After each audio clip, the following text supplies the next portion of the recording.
Hello everyone, welcome to CPK Social Science classes. And dear student, in this lecture we are going to discuss our new topic that is about need for political institutions. कि हमें political institution की ज़रूरत क्या होती है।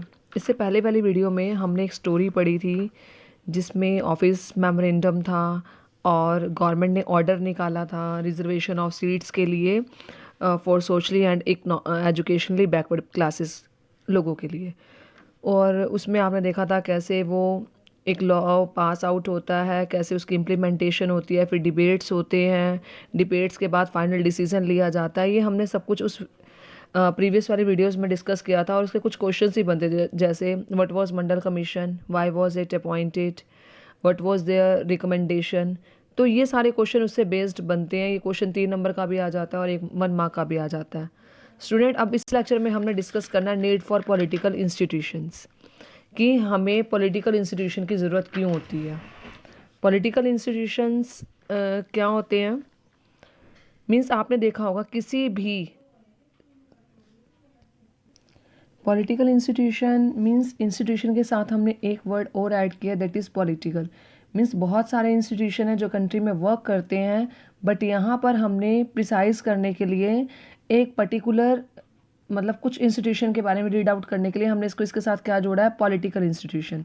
Political institution में जैसे RBI एक इंस्टीट्यूशन है बट वो पॉलिटिकल इंस्टीट्यूशन नहीं है, तो उसको हम इस लेक्चर में और इस चैप्टर में डिस्कस नहीं करेंगे। हम डिस्कस करेंगे हमारे पॉलिटिकल इंस्टीट्यूशन जो कंट्री को रन करने में हमारे लिए हेल्पफुल होते हैं। तो वो पर्टिकुलर इंस्टीट्यूशन, जैसे हमने मेन इंस्टीट्यूशन क्या डिस्कस किए थे, लेजिस्लेचर हो गया, एग्जीक्यूटिव हो गया, जुडिशरी। ये 3 इंस्टीट्यूशन है, इसके अंदर जो जो पीपल काम करते हैं उनके बारे में हम डिस्कस करेंगे।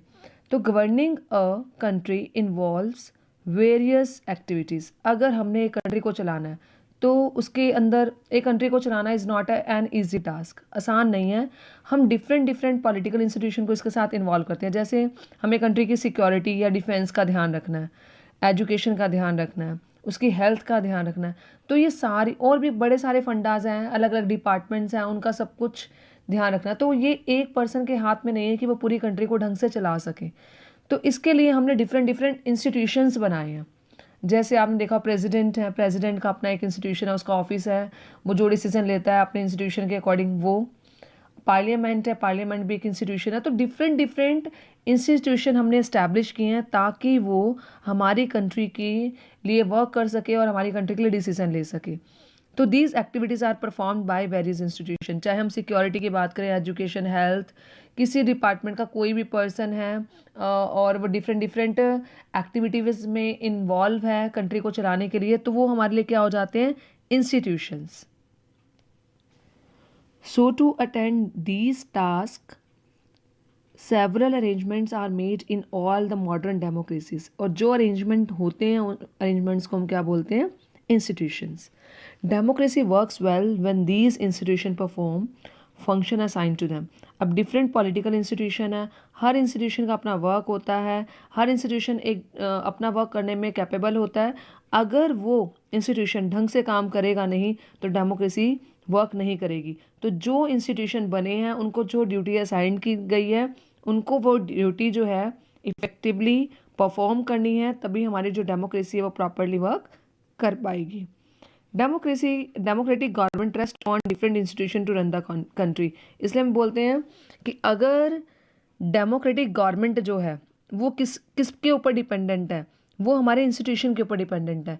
अगर ये इंस्टीट्यूशन ढंग से काम नहीं करेंगे, ढंग से डिसीजन नहीं लेंगे, ढंग से प्रॉब्लम को सॉर्ट आउट नहीं करेंगे जो इनको असाइन की गई है, या ढंग से जब भी कोई अमेंडमेंट करनी है या नया लॉ जनरेट करना है और या नए चेंजेस करने हैं, और अगर ये नहीं करेंगे तो डेमोक्रेसी प्रॉपरली वर्क नहीं कर पाएगी। अब देखते हैं डिफरेंट इंस्टीट्यूशन क्या है। जैसे some institution are required to make law. अगर कुछ लॉज बनाने हैं तो वो किसके अंडर आएंगे, वो पार्लियामेंट के अंडर आएंगे। तो पार्लियामेंट एक इंस्टीट्यूशन हो गया। Some institution take decision and implement them. अब कुछ इंस्टीट्यूशन है जिन्होंने डिसीजन लिया और उसको इम्प्लीमेंट कराया, तो वो कौन हो जाएगा, प्राइम मिनिस्टर या सिविल सर्वेंट्स। जैसे आपने पीछे देखा था कि पीछे एक पर्सोनल था, एक इंस्टीट्यूशन था जिसने जो ऑफिस मेमोरेंडम जो पास आउट हुआ था उसमें डिसीजन कौन से ने लिया था, वो था हमारा department of personnel and training in the ministry of personnel.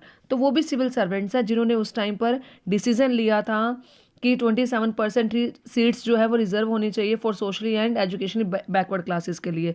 तो जो डिसीजन ले रहा है और उसको इम्प्लीमेंट करवा रहा है वो भी एक इंस्टीट्यूशन है। प्राइम मिनिस्टर जैसे सिविल सर्वेंट्स इसके अंडर आते हैं जो सारे डिसीजन लेते हैं और उसको इम्प्लीमेंट कराते हैं।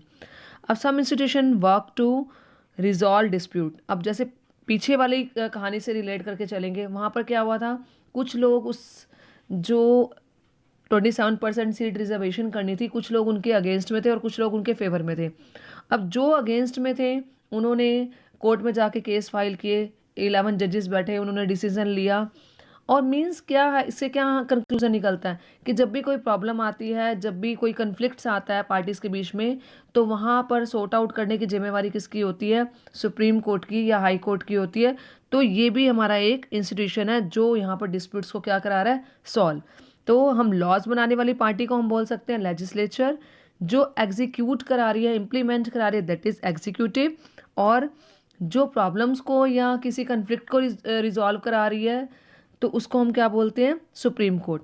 तो ये हमारे 3 इंस्टीट्यूशन हैं main, legislature, executive and judiciary. Working of the institution involves rules and regulation.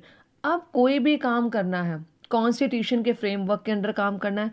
Constitution में जो लॉ और रेगुलेशंस बनाए गए हैं, जो रूल्स बनाए गए हैं, उनको फॉलो करते हुए आपको डिसीजन लेना है। तो इन इंस्टीट्यूशन के लिए ये नहीं है कि ये फ्री हैं कि जैसे मर्जी डिसीजन लें, ऐसा नहीं है। ये बाइंड होते हैं कॉन्स्टिट्यूशन के अकॉर्डिंग। कॉन्स्टिट्यूशन में जो गाइडलाइंस दी होती है उनके अकॉर्डिंग वर्क करना होता है, अपने आप से कोई डिसीजन नहीं ले सकते।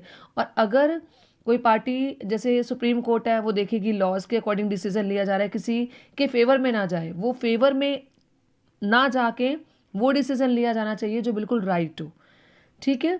अब इसमें क्या है, कुछ जो बड़ा डिपार्टमेंट है उसके अंडर छोटे डिपार्टमेंट वाले काम करते हैं, तो उन्हें भी बड़े वाले डिपार्टमेंट के रूल्स और रेगुलेशंस को फॉलो करना पड़ता है। अब रूल्स और रेगुलेशन फॉलो करते करते, प्रॉपर प्रोसीजर फॉलो करते हुए, क्योंकि ये नहीं है यहाँ पर कहीं भी डिक्टेटरशिप नहीं है कि अगर राजा ने कुछ बोला, ठीक है, ये मोनार्की रूल नहीं है कि किसी ने डिसीजन लिया और वो इम्प्लीमेंट हो गया। यहाँ पर डिस्कशंस होता है सारी पार्टीज़ के बीच में, उसके बाद ही प्रॉपर प्रोसीजर फॉलो करने के बाद ही डिसीजन लिया जाता है। और जब डिसीजन लेता है, अगर वो प्रॉपर प्रोसीजर अगर हम फॉलो करते हैं तो उससे क्या हो जाती है, डिले हो जाती है और थोड़ी सी कॉम्प्लिकेशंस आ जाती है, क्योंकि हर पार्टी अपना खुद का एक व्यू बताती है, उस व्यू के ऊपर सोच विचार करके ही न्यू डिसीजन लिया जाता है।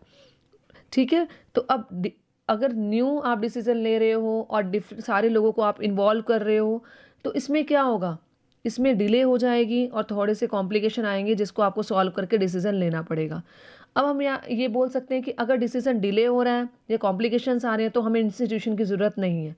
तो इंस्टीट्यूशन हम इम्प्लीमेंट ही क्यों करें, हम एक राजा अपॉइंट होता है, राजा के अकॉर्डिंग वो एक टाइम पर डिसीजन लेता है और उसके बाद वो एप्लीकेबल हो जाता है, इम्प्लीमेंट हो जाता है। तो ऐसे भी तो वर्क कर सकते हैं। बट अगर एक पर्सन सारे के सारे डिसीजन लेगा, क्या वो कैपेबल है सारे डिसीजन लेने में? नहीं, ऐसा नहीं हो सकता। तो इसलिए हम डिफरेंट पर्सन्स को इवॉल्व करते हैं अपने अंदर, ताकि वो इस पर सोच विचार करके अपनी राय दे और उसके बाद डिसीजन हो। तो you may think that one person should take all decision without any rules, procedures and meetings. तो वो पॉसिबल नहीं है, क्योंकि यहाँ पर डिक्टेटरशिप नहीं है और लोग इसको मानेंगे भी नहीं, क्योंकि जब डिसीज़न लिया जाता है तो हर किसी के व्यूज़ के ऊपर सोच विचार किया जाता है और उसके ऊपर पूरा सोचने के बाद ही वो लॉ बनता है। तो अगर हम ऐसे करते हैं कि एक ही पर्सन डिसीजन ले ले, तो it is not the spirit of democracy, क्योंकि डेमोक्रेसी कभी नहीं चाहेगी कि लोगों की इन्वॉल्वमेंट ना हो, क्योंकि लोगों ने जो रिप्रेजेंटेटिव चुने हैं उनकी इन्वॉल्वमेंट ज़रूरी है हर डिसीजन में। अगर डिसीजन, क्योंकि डेमोक्रेसी किसने बनाई है, it is by the people, for the people end of the people. तो इसमें लोगों की इन्वॉल्वमेंट होना ज़रूरी है।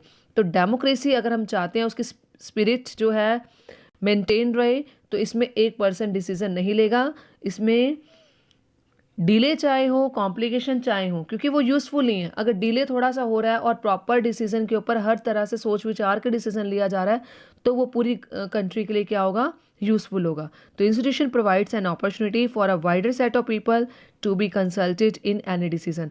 मीन्स अगर इंस्टीट्यूशन है, अलग अलग इंस्टीट्यूशन अलग अलग अपनी राय दे रहा है, तो वो अपॉर्चुनिटी मिल रही है। किसको अपॉर्चुनिटी मिल रही है? सब लोगों को मिल रही है अपॉर्चुनिटी कि वो उस डिसीज़न में अपना कंसल्टेशन दें, और अगर लोग अपना कंसल्टेशन देंगे, उसके ऊपर सोचा जाएगा, उसका कंक्लूज़न निकाला जाएगा, उसके बाद डिसीज़न लिया जाएगा। और जो डिसीज़न निकलेगा वो क्वालिटेटिव होगा, वो इम्प्रूव्ड डिसीज़न होगा, और जिससे जो डिसीज़न लोगों की बेहतरी के लिए बनाया जाएगा। ओके, तो हमें पॉलिटिकल इंस्टीट्यूशन की ज़रूरत इसलिए होती है कि जिसमें हर एक इंस्टीट्यूशन अपना वर्क करता है लॉ बनाने का, उसके बाद उसको इम्प्लीमेंट कराने का, फिर चेक किया जाता है कि whether the law which is made by the different institution is right और रॉन्ग, तो दैट इज़ जज बाय द सुप्रीम कोर्ट। उसमें जो भी डिस्प्यूट्स आते हैं वो सॉर्ट आउट किए जाते हैं सुप्रीम कोर्ट के थ्रू। तो ये सारा जो वर्क है वो किसका होता है? इंस्टीट्यूशंस का होता है। तो स्टूडेंट्स, अब आपका इसके ऊपर एक क्वेश्चन बन सकता है, what is the need for political institution, what is the requirement of political institution, why do you need political institution, what are the different political institutions. तो ये कुछ क्वेश्चंस आपके कवर होते हैं इसमें, 3 और 5 मार्क्स का आपका क्वेश्चन कवर हो जाएगा। ओके स्टूडेंट्स, तो नेक्स्ट लेक्चर में हम डिस्कस करेंगे हमारा जो न्यू टॉपिक है that is about parliament. Okay, thank you.